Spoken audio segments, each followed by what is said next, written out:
And also, hope we're all doing really well. If you're new around here, make sure you hit the like button, hit that subscribe, let us know you're enjoying the content. And if you want to become a member, you can do that week on Saturday. We're doing a giveaway.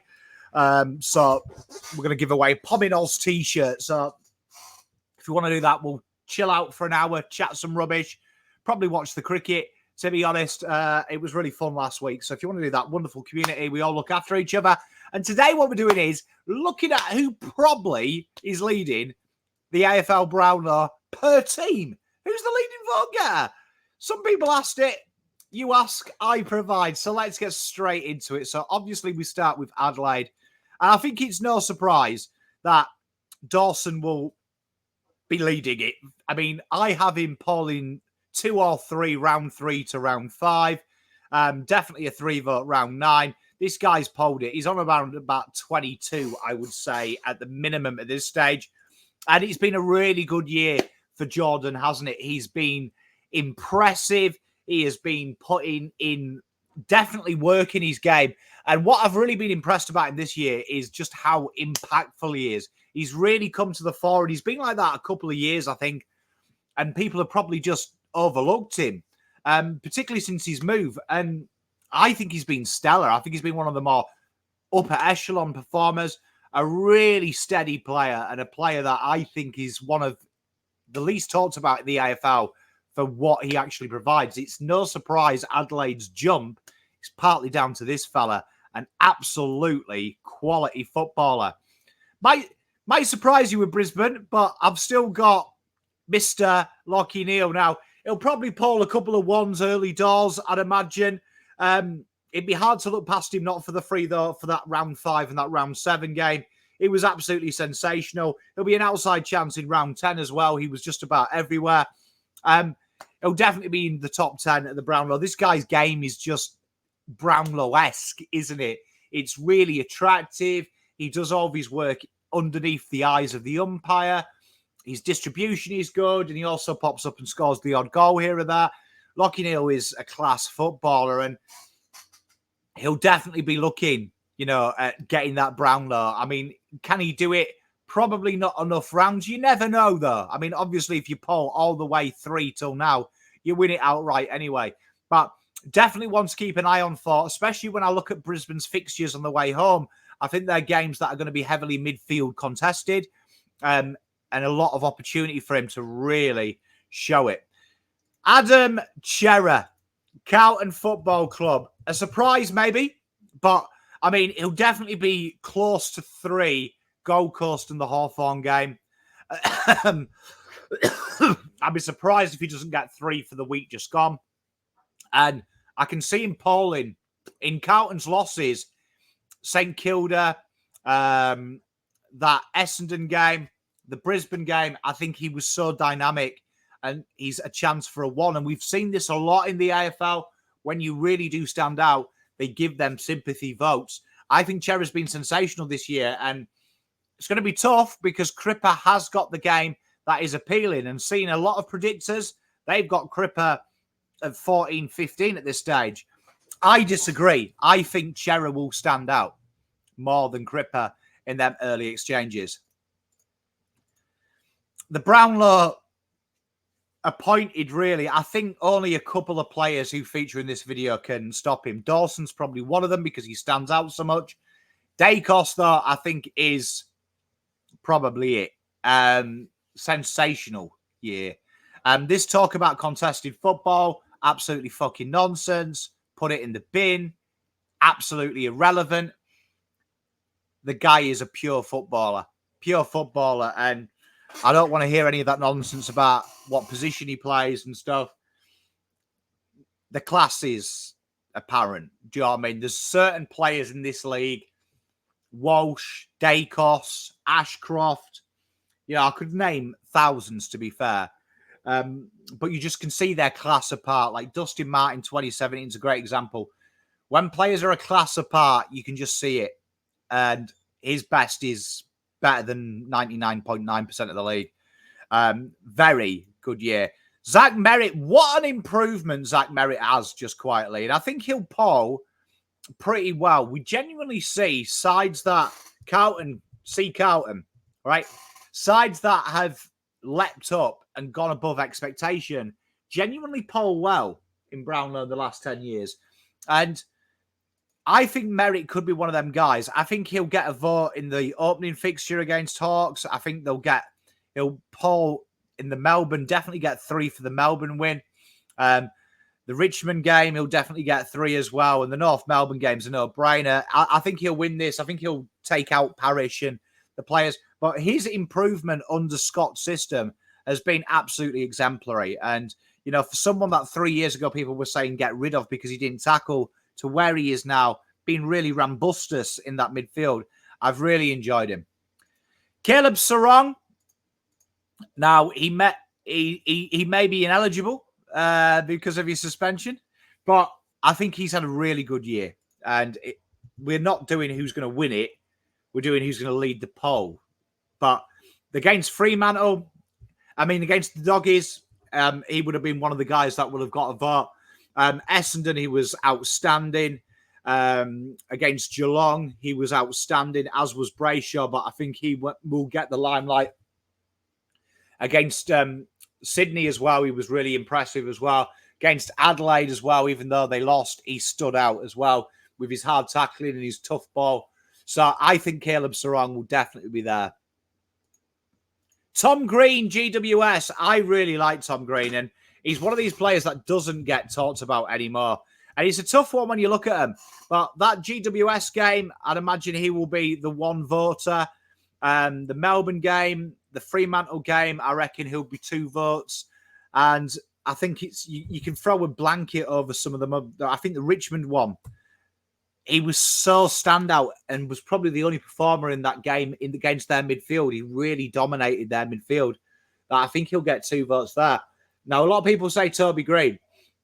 He does come into it because they probably don't like him. And we have seen that with Toby, where he hasn't polled 3 when he probably should, if you know what I mean. So it's going to be an interesting one. Tom Stewart, Geelong, I think he'll blitz this one as well. He has been standout, playing a lot more high half back, pinch hitting up the wing as well now. He stands out. It's hard to not notice Tom Stewart. He will take Geelong's out. Best player at what he does in the league. It's not even close, really. We talk about what players are worth on the free market, and people throw 3 first-round picks like they're in the back pocket. And it annoys me when I hear about, future pick 1s and stuff. That's a 3 first-rounder right there. 3 firsts. That caliber of player, because there isn't anyone around him. And that's what you're paying for with 3 firsts. Sicily has been sensational for the Hawks, and I've been very bullish on the Hawks, to be fair. But the North Melbourne game, he'll probably poll 3. St Kilda, he'll poll 3. Even in their losses, he's been so dominant. The Brisbane game, he was so stand out. Obviously, do you know what I mean? I'd imagine that Jai Newcombe might get it, but I wouldn't be surprised to see this guy get the 3 votes. But even when they have lost, he's been a real threat. Now, he's been missing a few weeks, but I think he'll take out their polls. An absolute supreme footballer. Him and Tom Stewart are probably the 2 best players in that role in the league at times. Up next, Gold Coast Suns, and only one man for me, and he has surpassed his predecessor. New coach, rumoured to be, at the time of recording, a lot of news filtering through that Dew is off, but he'll poll 3 at Hawthorn, he'll poll 3 at Gold Coast, North Melbourne, and the Richmond game. I wouldn't say he'll win it, but, whatever the odds are on a top 5, especially with the way the season will pan out if they have a new coach, and you'd imagine they'll get a bit of a flux, wouldn't be surprised to see him sneak into the top 5. The track dog, one of the guys who can catch Dacos. Now, you look at this, he has been in absolute splendid form. I am a huge fan of Petrarca. He's deadly. He stands out. He gets his own ball. He also finishes. He's on the end of every move. He is a very special footballer, and one that I think will poll incredibly well. His year this year has just been one of them as well. That North Melbourne game was spectacular. The Richmond game he'll probably poll 2. He was dominant against the Eagles. He was dominant against Sydney. even though they had a difficult game against the Doggies, he'll probably pull one there. He'll wrap them up. North Melbourne was a tough one. Now, the obvious choice, you lot will say, will be Davis Uniacke. I think he'll pull 3, right, in them first 2 games. Now, I know people will say LDU. I think he pulls 3 in there, and I think he'll sneak some votes the back end as well, just before the bye. And I don't think North Melbourne will poll as well. I've just got a feeling that's a gut, but I think Sheezer will win their vote count. That's Pom's top secret. Connor Zach Butters, no doubt, probably the most improved footballer this year by Flemington Straight, to be fair. Can he win it? Depends what the back year ends. At the moment, I've got 3 votes between him and Dacos. He can do it.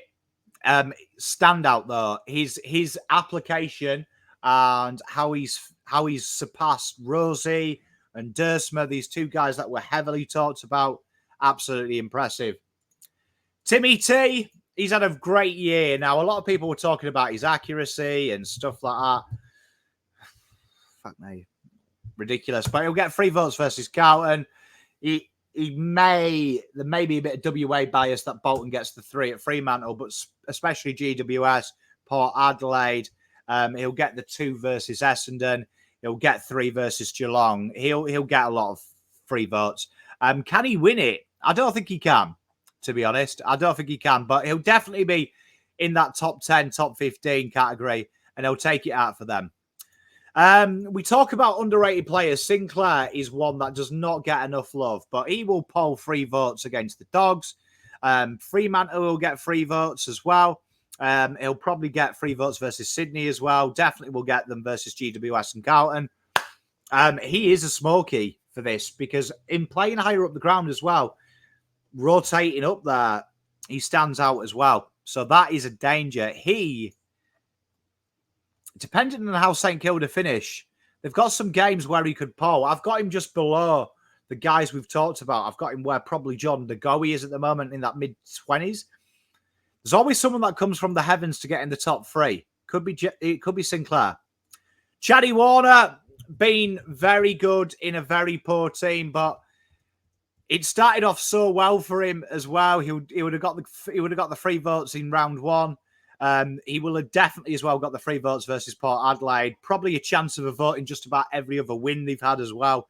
Chad Warner, very good footballer and probably the new breed. We're starting to see that shift now from Parker and Kennedy that we had a couple of years ago, even though he's retired, to the new wave, and he is the new wave. And the future of the Swans is bright. We talked about first rounders, playing 3 of them. Here's one of them, Tim Kelly. Getting votes for these guys is going to be hard. So, like, Jake Waterman will be a chance of getting votes. But Tim Kelly definitely is your chance to poll votes. The GWS game, I reckon Tim Kelly gets 3 and Waterman gets 2. I can't really see anyone taking it off him. Less said, the better. That's 3 firsts for winning your club's Brownlow vote. And finally, Bon Apele. I think people are sleeping on the Bon. I think his year has been absolutely brilliant.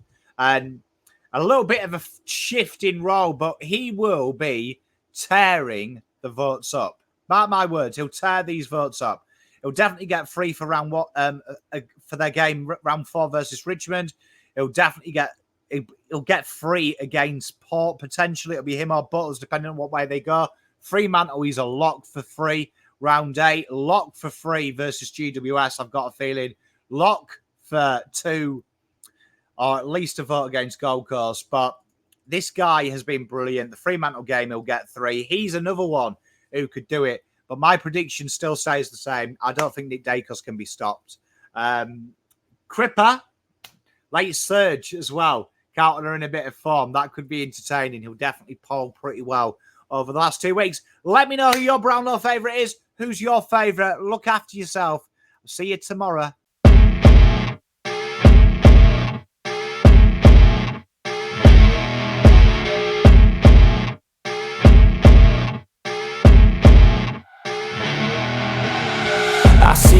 Pulling up, Uber black Cadillac, high heel boots, and a sexy body full of tats. Baby's bad, oh baby's hella bad.